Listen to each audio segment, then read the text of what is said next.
I trusted her completely. And I don't mean that in a casual way. I mean, I never once felt the need to doubt her. Not even for a second. I never checked her phone. Never asked who she was texting. Never wondered where she was going late at night. Because I believed love meant trust. And trust meant peace. I believed that if you truly loved someone, you wouldn't need proof. You wouldn't need control. You wouldn't need to question every detail. That belief stayed with me for years, until one night, a single message changed everything. We had been together for 5 years, 5 years of shared routines, 5 years of habits that slowly turn into a life. Morning coffee, inside jokes, quiet evenings that felt safe. We weren't perfect. We argued sometimes. We disagreed like any couple does. But we were stable, and stability felt like love. We talked about the future often, about moving in together, about buying furniture we didn't need yet, about building something that felt permanent. She knew my fears. I knew her dreams, or at least, I thought I did. Every morning followed the same pattern. She smiled the same way. She kissed me goodbye before work. She sent small messages during the day. Did you eat? Drive safe. Call me later. Those messages mattered to me. They made me feel chosen. They made me feel secure. Looking back now, that's what hurts the most. Because while I was holding on to those small moments, she was creating new ones with someone else. Moments I was never supposed to know about. The signs didn't appear suddenly. They never do.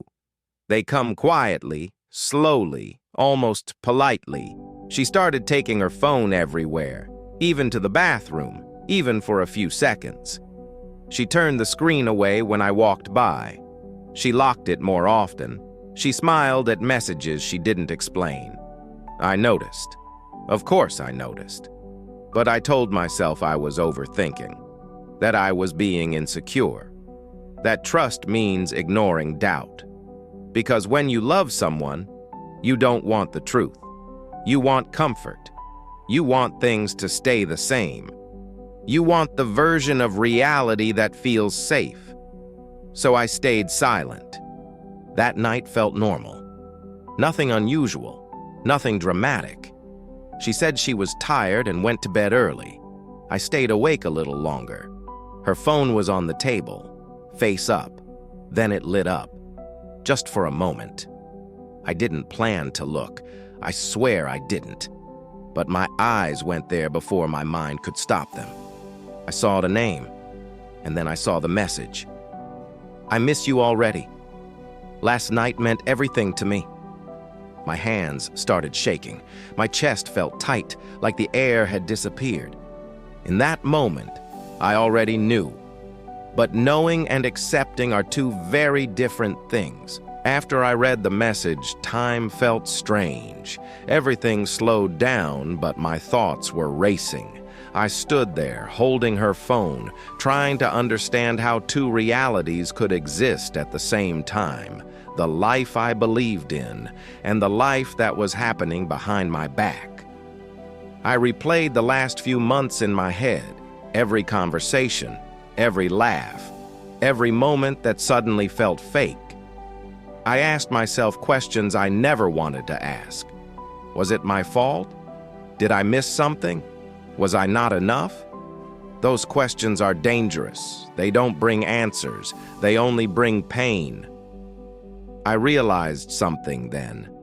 Cheating doesn't start with a message. It starts with distance, with silence, with choosing not to speak when something feels wrong. I remembered moments that suddenly made sense. Times when she seemed distracted. Times when her laughter felt forced. Times when she was physically there, but emotionally somewhere else. I remembered nights when she said she was tired, but stayed awake on her phone. I remembered how I blamed myself for feeling uneasy. I told myself I was insecure. I told myself I was imagining things. I convinced myself that trust meant ignoring discomfort. That was my mistake. Standing there in the dark, I realized how often we betray ourselves just to keep a relationship alive. We accept less. We stay silent. We pretend not to notice. Because leaving feels harder than staying. Because starting over feels terrifying. Because loneliness scares us more than disrespect. I put the phone back on the table. I sat down, and for the first time in a long time, I allowed myself to feel everything: the sadness, the anger, the disappointment, but also something unexpected: relief. Relief that the confusion was over, relief that the doubts finally had a reason, relief that I wasn't crazy. The truth hurt, but not knowing hurt more. I thought about the future we talked about, the plans, the dreams, the life that felt so real. And I understood something painful. The future I imagined only existed in my head. She had already moved on while I was still holding on. When I finally spoke to her, my voice didn't shake. I wasn't begging. I wasn't angry. I was tired. Tired of guessing. Tired of doubting myself. Tired of pretending everything was fine. I asked my question: how long? And when she answered, I didn't feel shock anymore. I felt confirmation. That moment changed how I see people. I learned that betrayal isn't always dramatic. Sometimes it's quiet. Sometimes it looks like love. Sometimes it hides behind routine. And sometimes the most painful lies are the ones told with a smile. Leaving wasn't easy. Packing my things felt unreal, like I was watching someone else's life. But staying would have meant losing myself, and I had already lost enough. I didn't leave to punish her. I left to protect myself, because respect starts with knowing when to walk away. I stood there for a long time, staring at the screen, reading the message again and again, hoping it would change, hoping I misunderstood, hoping my mind was playing tricks on me. But it didn't change. The words stayed exactly the same. That's when reality finally caught up with me, not all at once, but slowly, painfully. I didn't wake her up immediately. I needed time to breathe, time to understand what I was feeling: anger, shock, sadness, and something worse: disappointment, not just in her, but in myself, for ignoring the signs, for choosing comfort over truth, for trusting without question. When I finally spoke, my voice was calm, too calm. I asked one question: how long? She didn't look at me. She looked at the floor, and after a long silence, she said, "Long enough." That answer hurt more than the message itself, because it meant she had time to stop, time to tell the truth, time to choose honesty, and she chose not to. We didn't scream. There was no dramatic argument, no shouting, no broken objects, just silence. Heavy silence. The kind that fills the room and makes everything feel smaller. She tried to explain. She said it didn't mean anything. She said it was a mistake. But mistakes don't last long enough. Mistakes don't require lies. Mistakes don't involve pretending everything is fine. That's when I understood something important. The betrayal wasn't the cheating.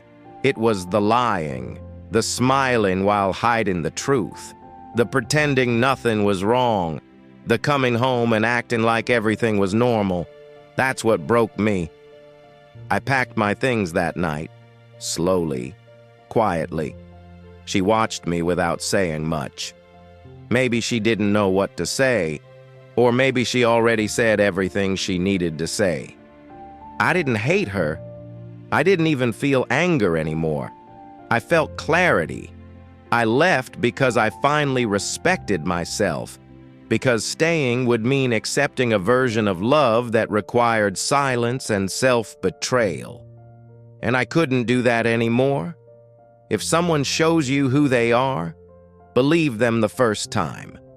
Not the version you want to see. Not the version you hope they'll become. The version they show you when they think you're not looking. Sometimes the last message isn't just words on a screen. Sometimes it's the moment everything changes. Sometimes it's the end of one life and the beginning of another. And sometimes it's the truth you were avoiding all along.